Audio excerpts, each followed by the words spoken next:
I used to speak to the trees. I used to give them names. Pretending they could speak back to me was enough. I used to speak to the trees. I used to give them names. That was when the fear of the dirt on my hands wasn't enough to stop me from climbing them. I used to speak to the trees. I used to give them names. Those were the days of the butterfly bush and magic school bus and having faith in what was unknown. Blossom was a friend.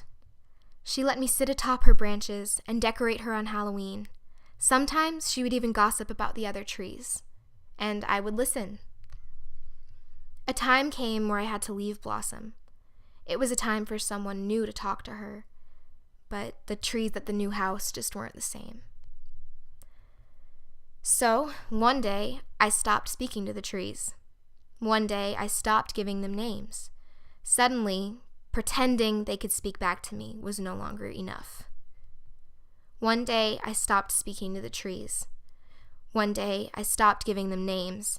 I couldn't stand the feeling of dirt on my skin enough to get to know them.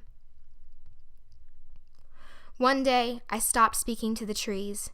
One day, I stopped giving them names, and sunsets and hot summer nights and the unknown made me feel so hollow and so heavy all at once, and now my stomach hurts all the time. Eventually, I forgot about the trees.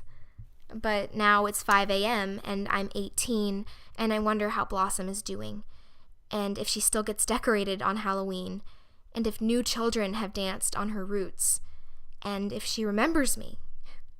And all of a sudden, I wish she was here, so I could pretend to hear her voice again.